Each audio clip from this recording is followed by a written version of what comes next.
Okay. Inshallah, we will begin the 38th session of Ar-Rahiq al-Maktoum, the Sealed Nectar, biography of our noble Prophet Muhammad sallallahu alaihi wasallam. Yesterday, we completed the discussing about different Sahabas and how did they try to protect Nabi sallallahu alaihi wasallam. किस तरीके से अलग अलग सहाबा जो थे उन्होंने नबी सल्लल्लाहु अलैहि वसल्लम की प्रोटेक्शन की और क्या रोल अदा किया जंगे उहद में। तो आगे हम बढ़ते हैं। उबय बिन खलफ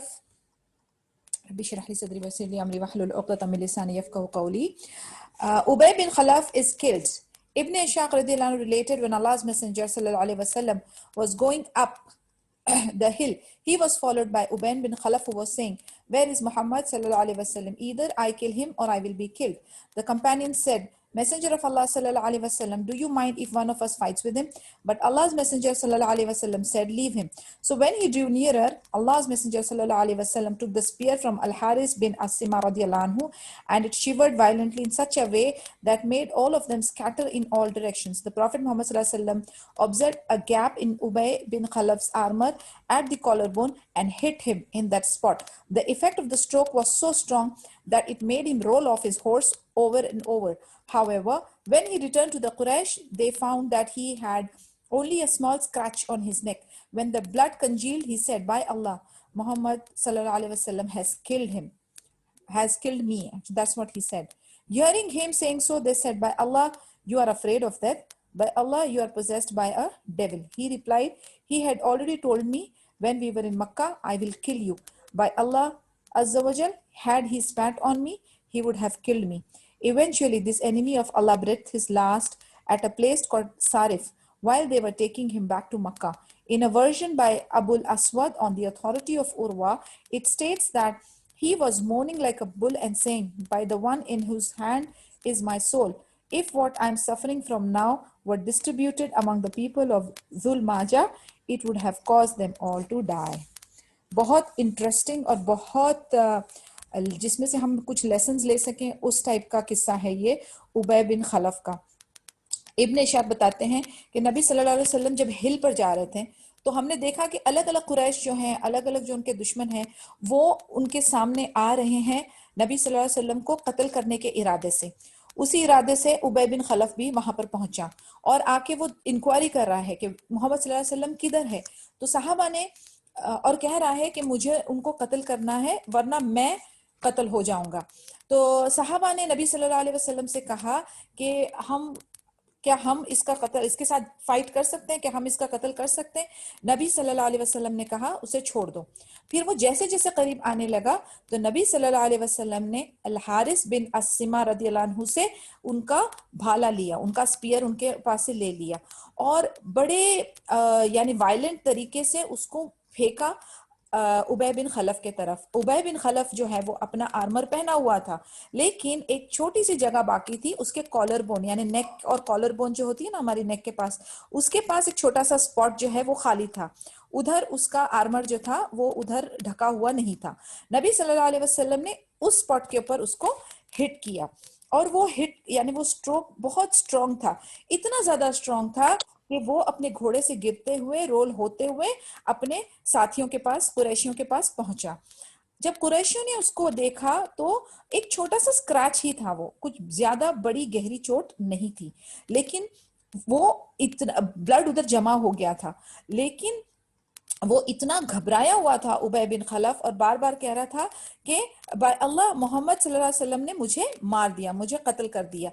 लोगों ने जब उसको ये देखा कि ये छोटी सी खरोच के बारे में इस तरीके से क्यों घबरा रहा है, इस तरीके से क्यों बोल रहा है, तो लोगों ने उससे कहा, उसके कुरैशियों ने, कि तुमको कोई जिम चिपड़ा हुआ है, यानी तुम जो है वो इंसेन पागलों वाली बातें कर रहे हो कि एक छोटे से खरोच से तुमको कैसे मौत आ सकती है। वो कह रहा है कि उसके ऊपर वो डर क्यों तारी है, क्योंकि मक्के में जब उसके साथ एक बार उसकी एक झड़प हुई थी नबी सल्लल्लाहु अलैहि वसल्लम के साथ, और उस वक्त नबी सल्लल्लाहु अलैहि वसल्लम ने कहा था कि मैं तुमको कत्ल करूंगा। तो उसका जो डर और खौफ अल्लाह ने उसके दिल में इतना तारी किया हुआ था, वो कहता है कि अगर वो मुझ पे थूक भी देंगे तो मैं उस थूक के थूक के वजन से या थूक की क्वालिटी से मैं खुद मर जाऊंगा। यानी उसके अंदर खौफ जो है वो एकदम पीक पे पहुंचा हुआ था कि नबी सल्लल्लाहु अलैहि वसल्लम ने इरादा किया है कि वो मुझे कत्ल करेंगे और अल्लाह अज़्ज़ा वजल उनकी बात को खाली नहीं करेंगे, तो ये खरोच भी मेरे लिए काफी है कि मैं मर जाऊं। यानी इतनी उसमें डर, अल्लाह ताला ने उसके दिल में डर पैदा कर दिया था। तो जब उसको दोबारा से मक्का में लेकर वो जब चले गए कुरैशी, तो उसकी तबीयत जो है वो सुधरी नहीं हुई थी। और उसके बाद वो एक जगह है जिसका नाम है सारिफ, उधर उसने अपनी आखिरी सांसें ली। और लोगों का कहना है, यानी अबुल अस्वद की जो वर्जन है उसके अंदर वो कहते हैं कि उसकी जो कर्राने की जो आवाज थी और जो वो दर्द से वो कर्राता था, तो वो कहता था उसके उसके जो वर्ड्स, उसके जो कलिमात उस दर्द के वजह से जो निकलते थे, वो कहता था कि जिसके हाथ में मेरी जान है, मुझे इतनी तकलीफ है, और अगर ये जो तकलीफ, अगर ये जुल्म आजा के लोग, यानी वो जो इलाके के लोग थे, कहते हैं ये जुल्म आजा के लोगों के ऊपर अगर तारी हो जाए तो ये पूरे लोग जो हैं वो मर जाएंगे। यानी इतनी तकलीफ और इतनी अजियत मैं झेल रहा हूं। तो आप अभी देखें, ये एक छोटा सा किस्सा है लेकिन इसमें हमारे लिए कितने बेहतरीन लेसन हैं। एक तो ये है कि सुभान अल्लाह, नबी सल्लल्लाहु अलैहि वसल्लम की जो बात है, या नबी सल्लल्लाहु अलैहि वसल्लम का जो इरादा है, या नबी सल्लल्लाहु अलैहि वसल्लम की कोई भी कलिमात है, वो खाली नहीं जाते हैं, बिकॉज वो नबी हैं, वो अल्लाह के रसूल हैं, वो सच्चे हैं, वो हक पर हैं। तो नबी सल्लल्लाहु अलैहि वसल्लम के ऊपर जो जुल्म और जो सितम कुरैशी करते थे या मक्कन्स करते थे, बीइंग अ ह्यूमन बीइंग, वो उसके ऊपर कभी रिएक्ट भी करते थे, कभी अपने वर्ड से रिएक्ट करते थे, कभी अपने एक्शन से रिएक्ट करते थे। तो सुभान अल्लाह, ये एक और एक दलील है कि नबी सल्लल्लाहु अलैहि वसल्लम एक बशर थे, एक ह्यूमन बीइंग थे। अब उन्होंने जिन जिन को कहा कत्ल के लिए, आपको याद होगा वो किस्सा उतबा का भी, अबू लहब के बेटे का, जिसको आके शेर ने उसके सर को वो कर दिया था, क्रश कर दिया था सीरिया में। तो उस वक्त भी नबी सल्लल्लाहु अलैहि वसल्लम ने उसको वर्ड्स दिए थे कि may one of the dogs of अल्लाह बी अपॉन यू, यानी तुमको इस तरीके से अटैक हो, एंड अल्लाह ताला ने उसको ऑनर किए थे, एंड उसका वहां पर कत्ल हो गया था। और वो लिटरली, उसको इस बात का एहसास था कि नबी सल्लल्लाहु अलैहि वसल्लम ने मक्का में होते हुए सीरिया में उसको कत्ल कर दिया। उसी तरीके से हम अभी देख रहे हैं कि ये उबय बिन खलफ को भी जब नबी सल्लल्लाहु अलैहि वसल्लम ने मक्का में कहा था कि आई विल किल यू, तो उसको वो बात उसके दिमाग और दिल पर इतनी तारी हो गई थी कि ये जंग की हालत में भी वो नबी सल्लल्लाहु अलैहि वसल्लम को ढूंढ रहा है कि मैं उनको कत्ल करूं, क्योंकि उसे पता है कि अल्लाह अज़्ज़ा वजल जो है वो उनकी बात को खाली जाने नहीं देंगे और नबी सल्लल्लाहु अलैहि वसल्लम के हाथों उसका कत्ल होना है। अभी नबी सल्लल्लाहु अलैहि वसल्लम ने, सहाबा मौजूद है, लेकिन नबी सल्लल्लाहु अलैहि वसल्लम ने खुद अपने हाथ में भाला लेके ही हिट हिम। और उनकी भी महारत देखो आप कि वो कितने शातिर हैं माशाल्लाह अपने वॉरफेयर में भी, कि आर्मर को होते हुए भी उनकी जो कॉलर बोन के पास एक जो हिस्सा है उधर उसको जाके वो स्पीयर टच कर रहा है, और बाकायदा वो एक खरोच से उसको पता चल गया है उबय बिन खलफ को कि this is the end of his time. तो ये आप देखें कि कितनी स्पेसिफिक और कितनी ट्रू और कितनी इंस्पायरिंग चीजें हैं कि आप जो हैं, if you do good you get good in return, if you do bad you get bad in return, and because this is नबी सल्लल्लाहु अलैहि वसल्लम's words, उसको खाली नहीं जाना था। और लोग जो हैं, यानी जिसके ऊपर बीतती है वो खुद जानता है। अभी लोगों को दिख रहा है कि वो एक स्क्रैच है, लेकिन उसके लिए अल्लाह ताला ने वो स्क्रैच के अंदर इतनी अजियत डाल दी है कि वो कहता है कि पूरी एक इलाके के लोग जो हैं, अगर उनको ये सफरिंग का एक हिस्सा मिल जाए तो वो सब के सब मर जाएंगे। यानी this effect Allah can bring, Allah is the most powerful, यानी सारी शय, सब ताकत, सब चीजें जो हैं वो अल्लाह के सामने जो है छोटी हो जाती हैं। The entire power is in the hands of Allah. तो अल्लाह अज़्ज़ा वजल has honored the words of नबी सल्लल्लाहु अलैहि वसल्लम, and उबय बिन खलफ का खात्मा कितनी सही तरीके से हुआ है। जो नबी सल्लल्लाहु अलैहि वसल्लम ने कहा था उन्होंने वो करके दिखाया, and अल्लाह ताला helped him throughout. Talha lifts the Prophet.